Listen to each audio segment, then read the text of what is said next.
What is coming is a real change, a fundamental change. Latin America's most conservative country, Colombia, has now elected their first leftist leader.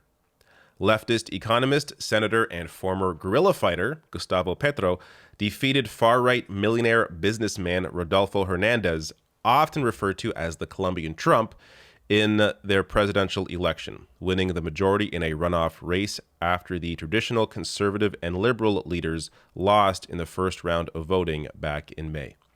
So in this video, I will show you the official results. I'll get to why and how Petro won, what he ran on. I'll show you some clips from his speech, and I'll also show you another first in this race that is also worth noting. But before I get to all that, first here are the results. So these are the official results with 100% of the polling in.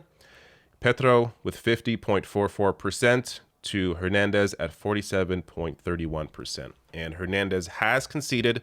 He's acknowledged the results of this election, as have other political leaders and conservatives in Colombia. So Petro is officially the winner of this race. There is no, garbage Trump-like claims about this election. So it's good to see this victory get acknowledged.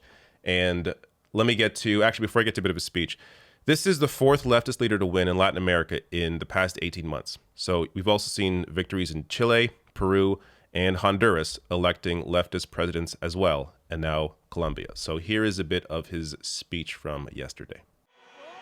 Una historia nueva. We are writing history at this moment.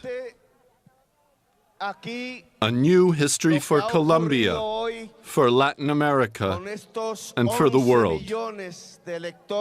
A new history because undoubtedly what has happened today with those 11 million voters is a change. What is coming is a real change, a fundamental change. Un cambio de verdad, un cambio real. Esto es la izquierda que ha llegado definitivamente al poder y que los nadies, el pueblo, las plazas, las calles, está definitivamente hoy con voz y con voto y que tenemos un representante. All right, so shortly I'll get to another clip and another first from this race that is worth noting. But first here more on why Petro won. So Mr. Petro's victory reflects widespread discontent in Colombia, a country of 50 million with poverty and inequality on the rise, and widespread dissatisfaction with a lack of opportunity, issues that sent hundreds of thousands of people to demonstrate in the streets last year.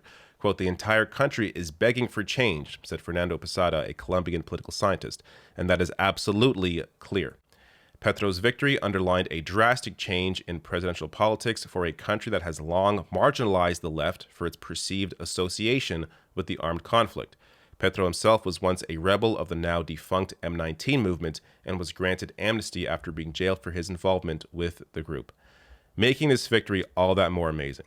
You have here a former fighter for the left, and finally, Colombia has now acknowledged the reality when it comes to what the left actually represents, the working class, this message of those that have been left behind. I'll get to more on that shortly, but here is more on this race from ABC News. What Petro has said is that Colombian economy can no longer be focused on extractive industry, which is mining, oil. I think that would cause fear in investors of instability or unknowing what will be done in terms of the economy. Many of those investors in the United States in both the mining and manufacturing sectors. The U.S. also imports crude oil from Colombia. Petro lo que va a hacer es poner mucho más grande este estado para que llegue a diversas capas y no solo a las élites, donde a Hernández ni siquiera le conocemos mucho las ideas. A Petro se le conoce más un programa estructurado. The alternative, an unpredictable leader, according to his critics, with an unclear agenda. I just find it comical how American media focuses on, the potential risks here when it comes to the oil industry and how wealthy capitalists may no longer be able to benefit from the capitalists that have run Colombia for decades. So, we're going to see where all that goes. As I'll show you in a minute here, Blinken has recognized, the U.S. government has recognized this victory, and they have congratulated him. So hopefully they are going to, work together for a better future for all. But more here from the platform. So Petro's platform focuses on making Colombia a leader in combating climate change, democratization of housing, credit, high corporate taxes, land reform for farmers, and specific land reform for Native and Black communities, women's equality in public office, and also I saw free university education as well, and Buen Vivir, which is a social philosophy focusing on community that is rooted in indigenous communities. So you have here, it's also a critique of capitalism. So you have here a true leftist leader fighting for the working class with some real change, recognizing these marginalized communities and actually offering something for them. And on that note here, his vice president, also the first Black vice president in Colombia as well. So from the AP, Colombia also elected its first Black woman to be vice president. Petro's running mate, Francia Marquez, is a lawyer and environmental leader whose opposition to illegal mining has resulted in threats and a grenade attack in 2019. So this is somebody who actually is a award-winning environmentalist. Just an incredible team here. Like, you have a former guerrilla fighter, an award-winning environmentalist, the first Black woman VP. Incredible. So just a bit more from New York Times.